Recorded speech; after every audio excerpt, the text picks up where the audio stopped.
नमस्कार।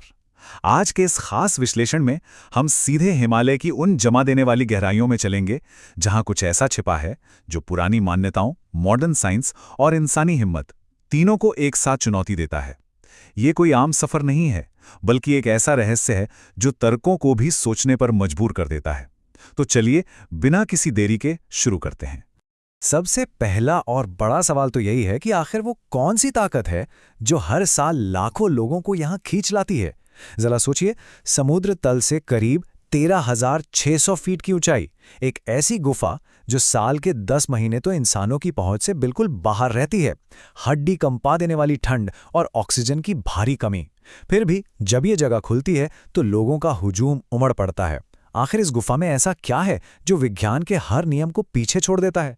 तो चलिए सबसे पहले बात करते हैं हमारी पहली पहेली की, बर्फ के उस रहस्यमयी शिवलिंग की जो वैज्ञानिकों के लिए आज भी एक सिरदर्द बना हुआ है।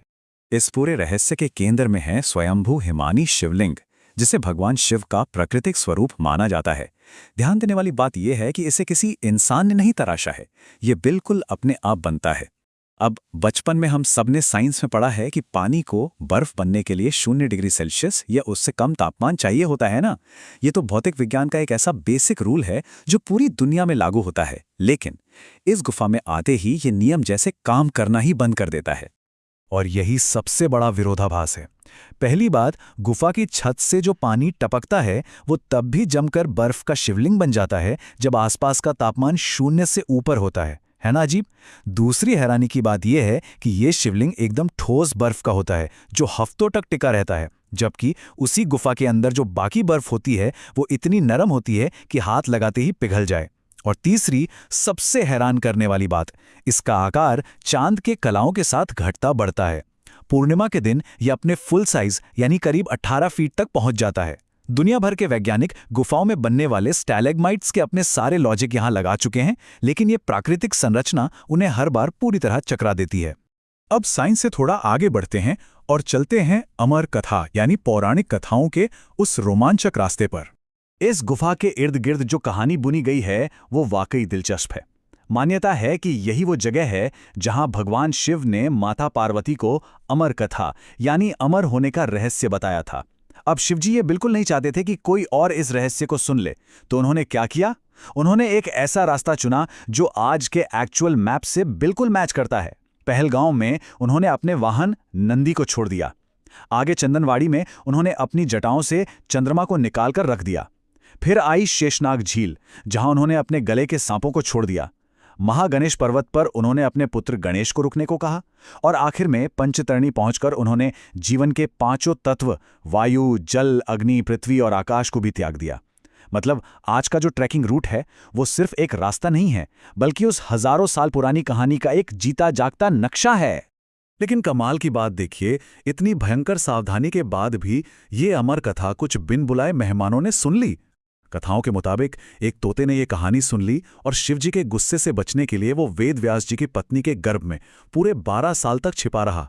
वही बाद में शुकदेव मुनि कहलाए। इसके अलावा वहां मौजूद 2 कबूतर के अंडों ने भी ये कथा सुन ली थी। और आपको जानकर हैरानी होगी कि आज भी बहुत से श्रद्धालु ये दावा करते हैं कि उन्होंने उन अमर सफेद कबूतरों का जोड़ा वहां देखा है। अब सोचिए, इतनी ऊंचाई पर जहां ढंग से सांस लेने की ऑक्सीजन नहीं है, खाने का एक दाना नहीं है, वहां कोई पक्षी कैसे जिंदा रह सकता है? पर 1930 के दशक की तस्वीरों में और 2015 के एक वीडियो में भी इन्हें देखे जाने की बात सामने आई थी। इसी से जुड़ी एक और रोंगटे खड़े कर देने वाली कहानी है। कहा जाता है कि एक बार एक शख्स ने गुफा के 10 महीने के लिए बंद होने से ठीक पहले वहां चुपके से एक सीसीटीवी कैमरा लगा दिया था। जब रिकॉर्डिंग देखी गई तो फुटेज एकदम सुन्न कर देने वाली थी। गुफा बंद होने से पहले एक साधु अंदर गया और ध्यान में बैठ गया। पहले हफ्ते में उसका शरीर एकदम सूखने लगा। 1 महीने बाद सिर्फ हड्डियों का ढांचा रह गया, और कुछ महीनों बाद वो साधु वहां से पूरी तरह गायब हो गया। कुछ पुजारियों का मानना है कि वो साधु सिद्ध अवस्था में पहुंच गया था, एक ऐसा गहरा ध्यान जहां भौतिक शरीर खत्म हो जाता है और इंसान जीवन मरण से परे चला जाता है। हालांकि मैं बता दूं कि इस बात का कोई पुख्ता प्रमाण नहीं है, लेकिन सच कहूं तो ऐसी कहानियां इस जगह के रहस्य को और भी गहरा कर देती हैं। चलिए अब इन किंवदंतियों और कहानियों से बाहर निकलते हैं और बात करते हैं ऐतिहासिक तथ्यों की कि आखिर सच क्या है और कल्पना क्या। आपने शायद वो 16वीं सदी वाली बहुत मशहूर कहानी सुनी होगी कि बूटा मलिक नाम के एक मुस्लिम चरवाहे ने इस गुफा की खोज की थी। कहा जाता है कि एक साधु ने उसे कोयले का थैला दिया था जो घर जाकर चमचमाते रत्नों में बदल गया, और फिर वो वापस गया तो उसे ये गुफा मिली। लेकिन जब हम इतिहास के पन्ने पलटते हैं तो असलियत कुछ और ही निकलती है। 12वीं शताब्दी में कल्हण ने राज तरंगिणी लिखी थी, और उससे भी पुराने नीलमत पुराण में इस गुफा और बर्फ के शिवलिंग की पूजा का एकदम साफ जिक्र है। पुरातात्विक विभाग का तो यहाँ तक कहना है कि ये जगह 5000 साल से भी ज्यादा पुरानी है, यानी बूटा मलिक वाली कहानी आने से कई हजार साल पहले से ही इस गुफा का बहुत बड़ा ऐतिहासिक और धार्मिक महत्व रहा है। इतिहास से लौटकर अब आज की बात करते हैं उस जोखिम भरी यात्रा की जो इंसान के शरीर और हिम्मत की असली परीक्षा लेती है। आज के समय में तीर्थयात्रियों को दो बेहद खतरनाक रास्तों में से एक को चुनना पड़ता है। पहला है पहलगाम रूट। ये करीब 40 किलोमीटर लंबा है। ये थोड़ा धीरे धीरे ऊपर जाता है, खूबसूरत शेषनाग झील के पास से गुजरता है, लेकिन इसे पूरा करने में कई दिन लग जाते हैं। दूसरा ऑप्शन है बाल्टाल रूट। ये सिर्फ 14 किलोमीटर का है, लेकिन यकीन मानिए इसकी चढ़ाई इतनी ज्यादा खड़ी और खतरनाक है कि अच्छों के पसीने छूट जाएं। ये जल्दी तो पहुंचा देता है, लेकिन शरीर की पूरी तरह से परीक्षा ले लेता है।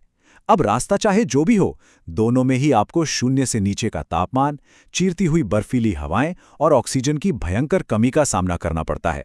सच कहूं तो ये सफर अपने अहंकार को छोड़कर खुद को पूरी तरह से प्रकृति के हवाले कर देने का नाम है। और सिर्फ प्रकृति ही नहीं, इस आस्था को एक और भयानक चुनौती का सामना करना पड़ा है। आइए बात करते हैं आतंक पर आस्था की जीत की।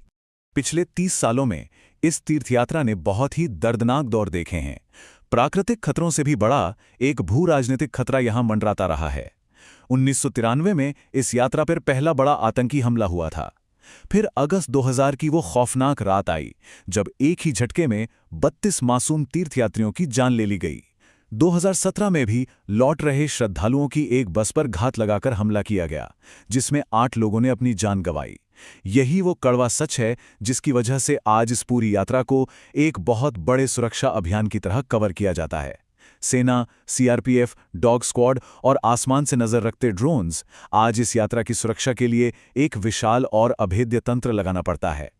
लेकिन इन सब खौफनाक घटनाओं के बीच जो चीज सबसे ज्यादा दिल छू लेती है वो है लोगों का जज्बा। 2017 के हमले में बचे एक श्रद्धालु ने जो कहा वो आज भी गूंजता है, हम बाबा के दरबार में फिर आएंगे, चाहे जो भी हो। ये सिर्फ एक वाक्य नहीं है, ये उस अटूट संकल्प का सबूत है जो हर साल हिंसा के इतने बड़े खतरे के बावजूद लाखों की भीड़ को यहां खींच लाता है। जब आस्था भीतर से पुकारती है ना, तो दुनिया का कोई भी डर उस रास्ते की दीवार नहीं बन सकता। तो इन सब बातों के बाद एक बहुत ही गहरा सवाल हमारे सामने आकर खड़ा हो जाता है। इस पूरी यात्रा में असल चमत्कार आखिर है क्या? क्या वो बर्फ का शिवलिंग जो भौतिक विज्ञान के हर नियम को झुटला देता है, या फिर इंसानों के भीतर की वो अदम्य भावना जो हर डर, हर आतंकी खतरे और हर प्राकृतिक बाधा को रौंद कर आगे बढ़ जाती है? आप क्या सोचते हैं? इस सवाल के साथ मैं आपको यहीं छोड़े जाता हूं। हमारे इस खास विश्लेषण में मेरे साथ बने रहने के लिए आपका बहुत बहुत शुक्रिया।